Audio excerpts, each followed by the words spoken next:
Chapter 15 of The Darkening Age by Catherine Nixey. Merciful savagery. There is no cruelty in regard for God's honour. St. Jerome, letter 109.32.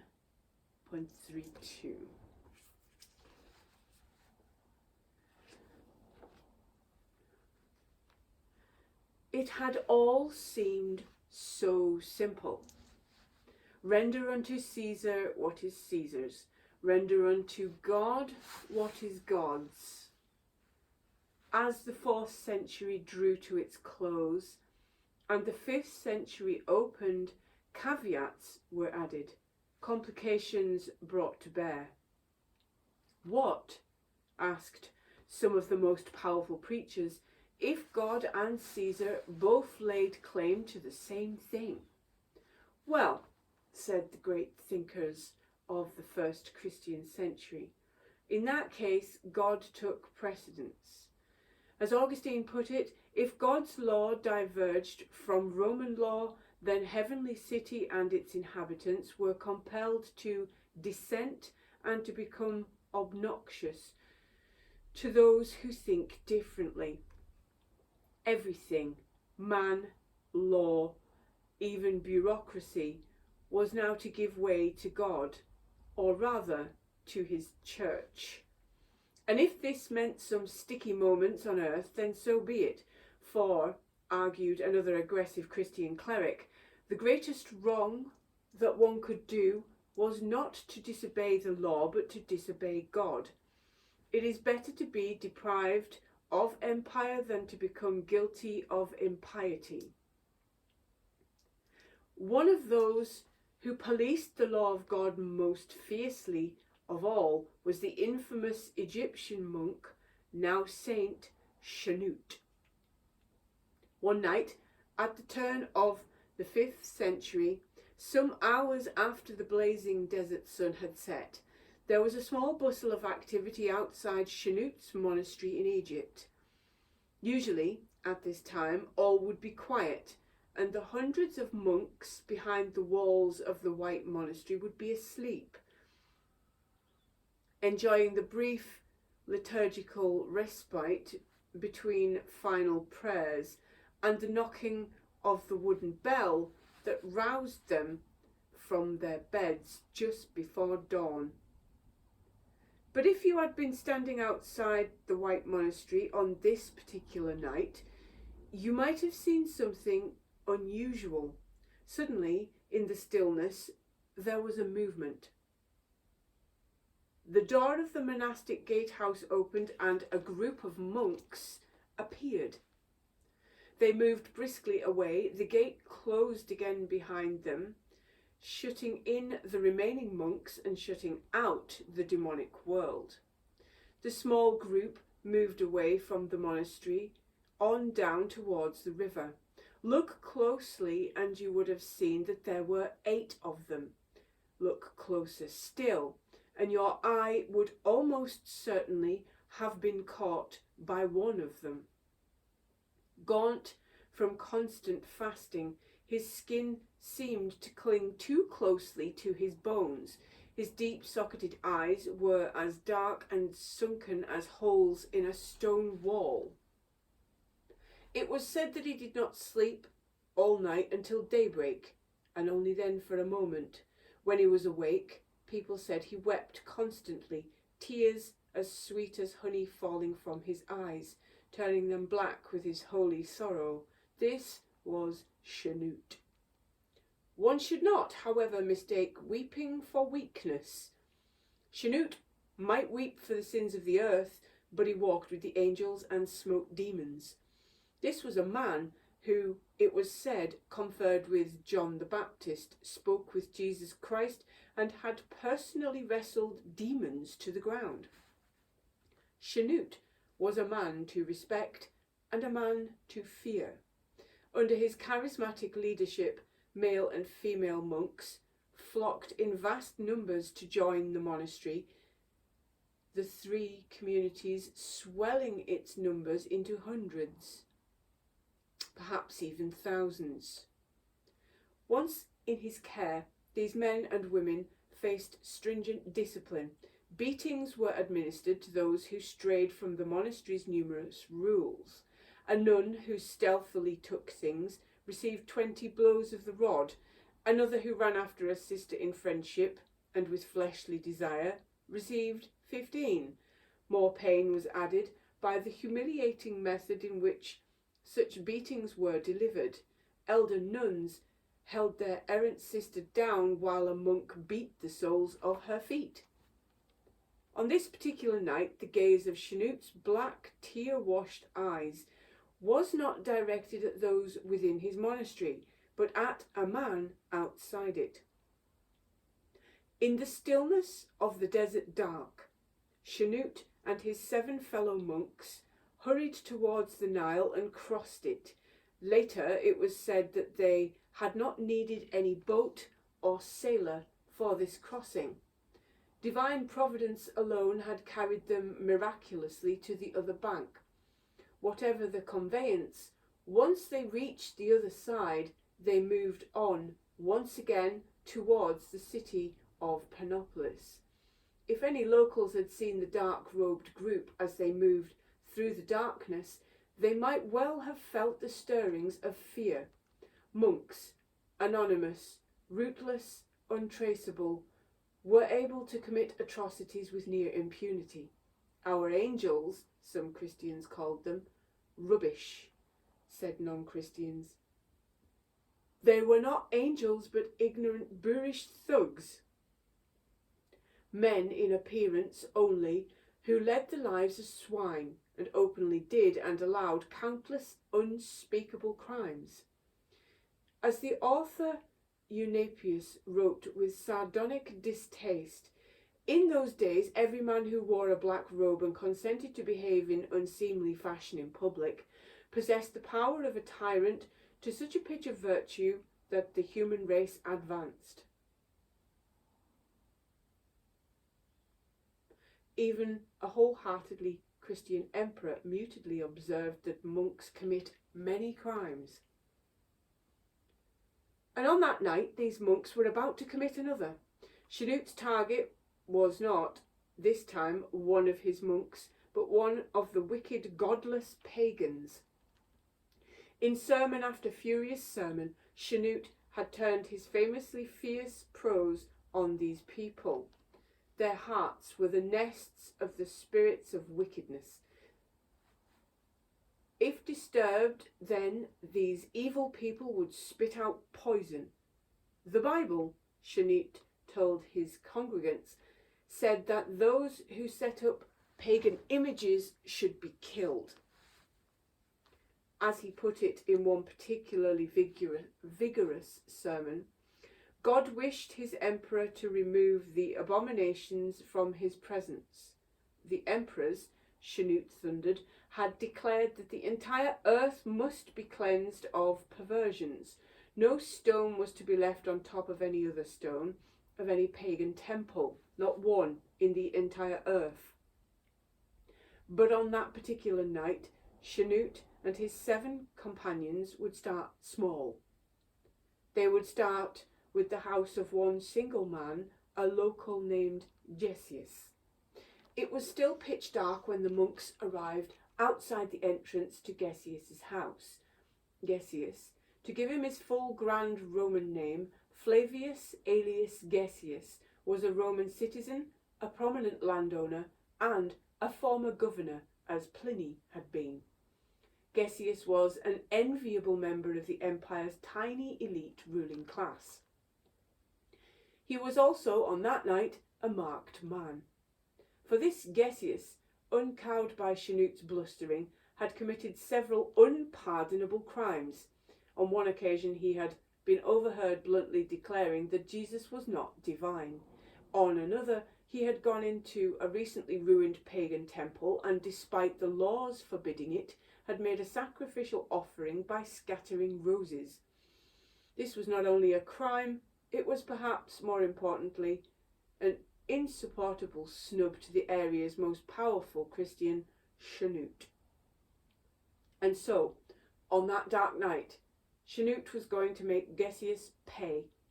The monks gathered round Gessius's heavy locked front door and opened it.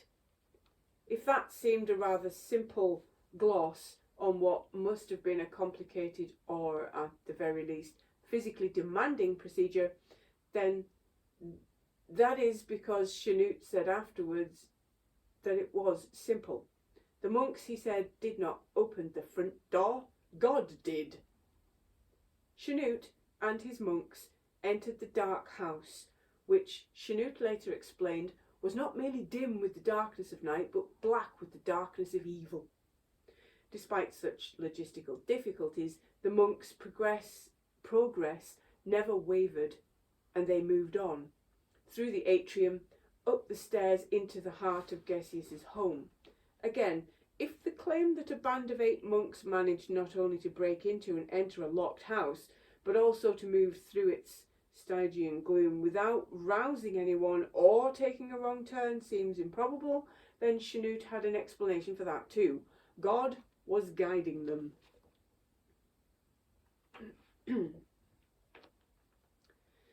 The divine fixer helped them once again when they finally came to Gessius's locked private chamber. There was no need for them to put their shoulders to the door to barge it open. It merely popped out when Canute grasped it and fell off its hinges of its own accord, allowing the monks to carry it away easily. Later it would become clear that not everyone in the town was wholly convinced by this account. Indeed, impious tongues seem to have wagged disparaging the idea that the doors opened by themselves as big claims.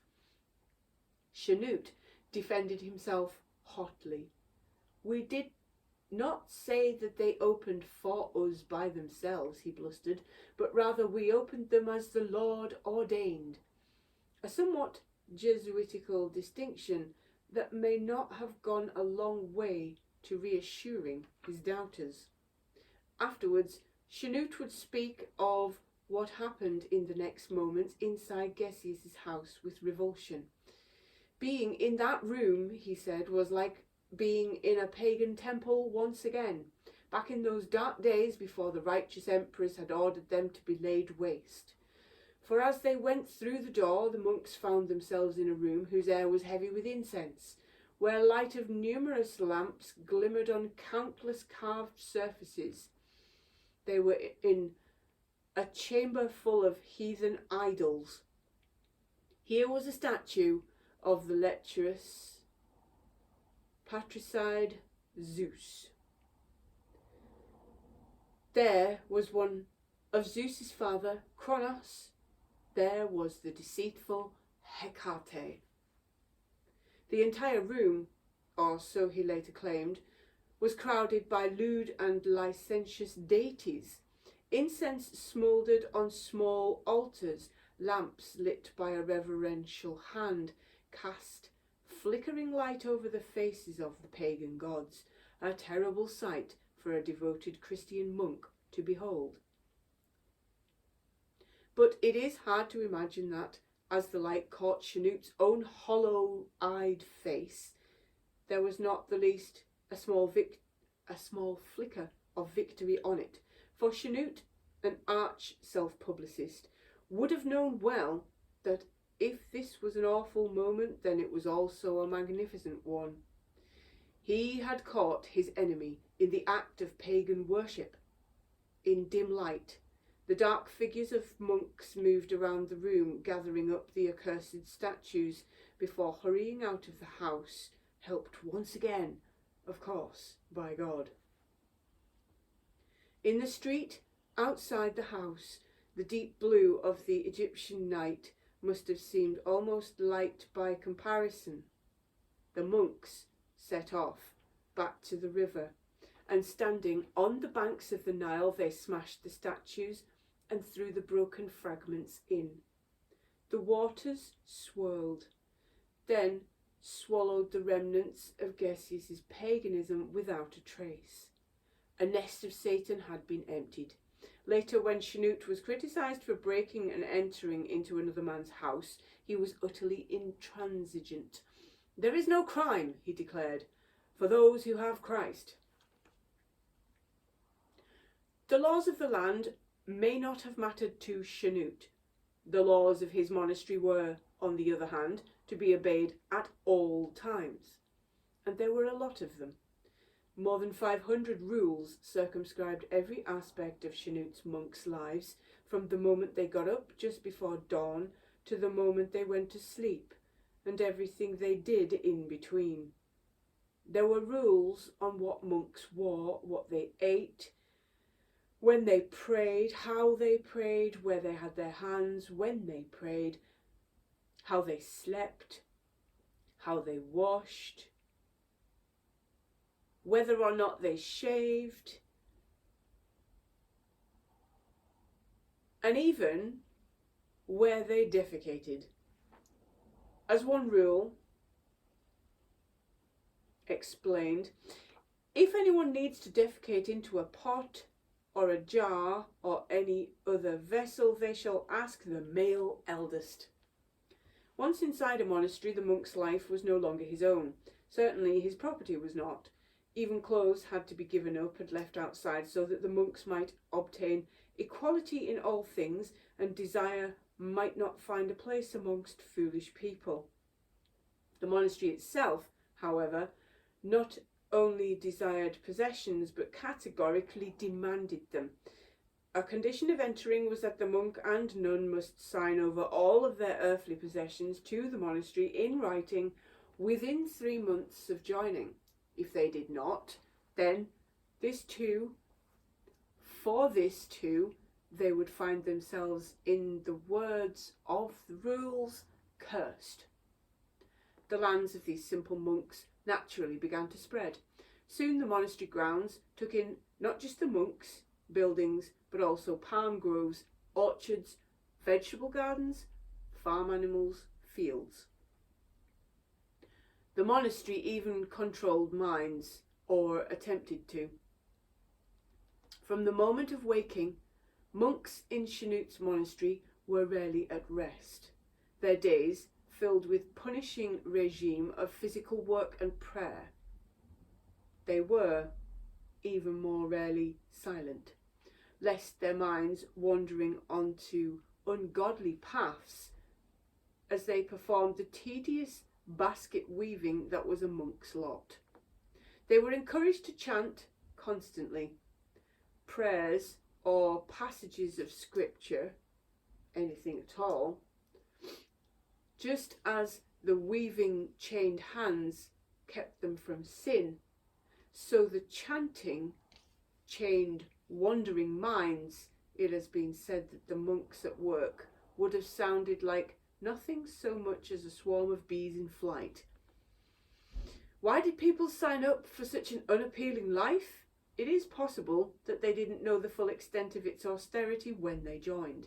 Monks who entered Chanute's monastery were not presented with a comprehensive contract at the door, or read their rights upon arrival.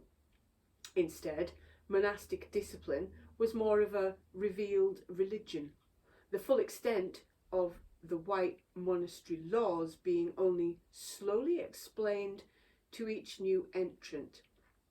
Little by little, once they were already inside, this may have been less Machiavellian than it sounds. To hear all the laws in one go would have made for a long evening.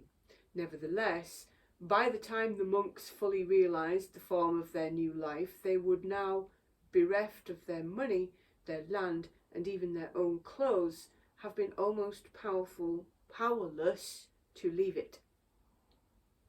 Once a monk had given himself to his new monastic master, he had to obey him, or face the consequences.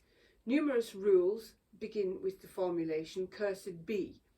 Cursed were those who didn't give all their wealth to the monastery. Cursed were those who shaved without having been ordered to. Cursed were those who looked at another monk with desire. If a monk ate, say, the forbidden fruit of a cucumber at the wrong time, then the law informed him he sins. At least 60 of the rules were devoted to sexual transgressions.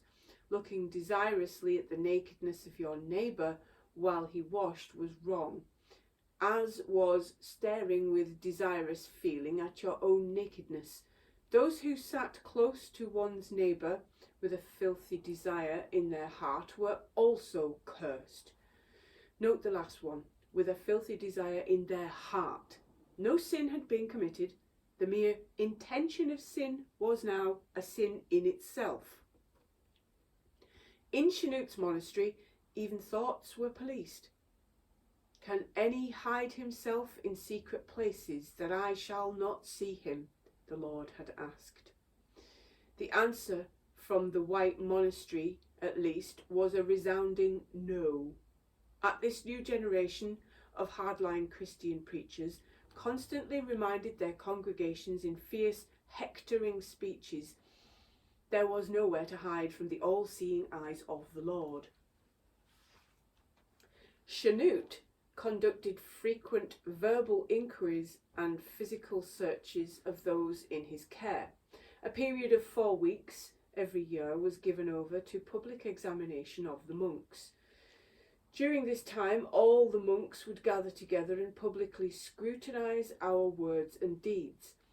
This was supplemented by frequent physical inspections during which an official would search the cell of each monk.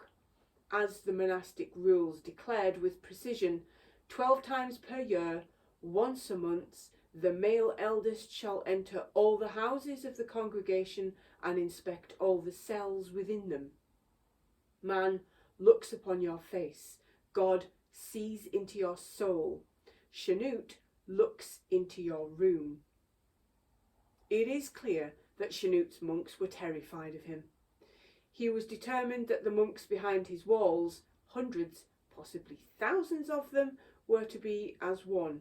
They were to work at the same time, pray at the same time, pause at the same time. There was a time to rise, a time to pray, a time to eat, a time to sleep, a time to be obedient. The monks were to move with one mind as one body, a single swarm, rather than a collection of individuals. The possessive pronoun was forbidden.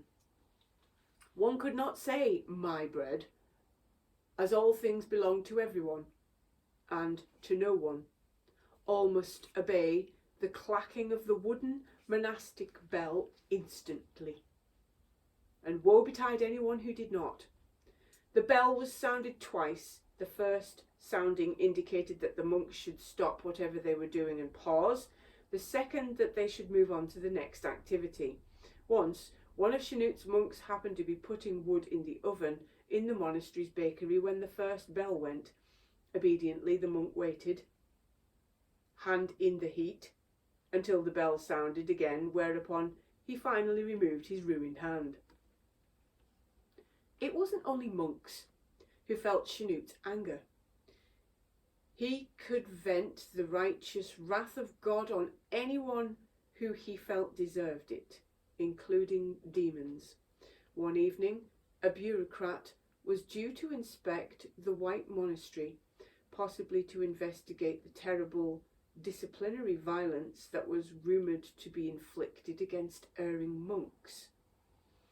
Chanut saw the figure entertaining the monastery without knocking. According to legend, the official then grabbed Chanut, whereupon Chanut wrestled back, finally overcoming the man by putting him in a scissor hold between his thighs. This, Chanut realised, was not some legal official or angel, it was a demon. In another retelling, the figure is the devil himself.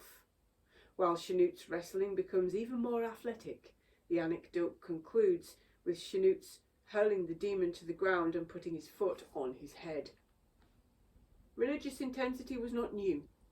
Greece and Rome had known those who took religion to extremes and who had gone about their lives feeling humbled and crushed by fear of the gods. Generally, though, religious fervour had been a private passion, and it had kept within the confines of the law. But as Christianity gained control, religiosity started to become a public duty and would, with self-righteous pride, overstep the boundaries of the law. Some of the most important thinkers of the era supported such behaviour. If necessary, one must make oneself obnoxious. One must stop at nothing, even harming other people in the service of the Lord. There is, after all, no crime for those who have Christ. To punish a sinner violently, to flog them, beat them, make them bleed, this was not to harm them but to help them, by saving them from the worst punishments to come. Chanute worried if he didn't beat the monks in his care, then he was offending God. Punishments used against erring Christians, even in Augustine's time, ranged from confiscation of property to being barred from church, beatings and floggings with rods. It is better, said Augustine with severity, to love than with gentleness to deceive. This was not cruelty. Did not the shepherd bring wandering sheep back to the flock with his rod? The church, he wrote, persecutes in the spirit of love. This was holy violence. Jesus may have told his followers that they should, when struck by an aggressor on their right cheek, offer him the other. But his 4th and 5th century followers were less forgiving. As John Chrysostom explained, if a Christian happens to hear someone blaspheme, then far from turning their own cheek, they should go up to him and rebuke him, should it be necessary to inflict blows. Spare not to do so. Smite him on the face, strike his mouth, sanctify thy hand with the blow. Murder committed for the sake of a god, argued one writer, was not a crime, but actually a prayer. Some of Chrysostom and Chanute's methods of control would be mirrored 100 or so years later, for very similar reasons, in imperial law, when the Emperor Justinian came to power in AD 527. He set about reforming the morals of his subjects with a zeal and a legal thoroughness as yet unseen. He had a good incentive. If he did not punish them then, he firmly believed God would punish him. Civil officials now found themselves required to enforce laws about what went on in private homes. Church officials found themselves pressed into service as de facto spies. Roman emperors had always used informers, delators. Now they were put to the service of the church. Much of all ranks were required to become informers. Any breach of the laws was to be reported. Bishops were required to become the emperor's spies and to report back on their fellow officials. If they refused or failed in their duties, then they themselves would be held accountable. Among those whom the clergy were tasked with reporting on were actors, actresses, and, as one revealing little law added, prostitutes who wore monastic habits. The punishments could be terrible. If a nurse aided and abetted an affair of a young woman in her charge, she would be punished by having molten lead poured down her throat. Correction was paramount. Justinian, as the chronicler Proscopius put it, was determined to close all the roads which lead to error.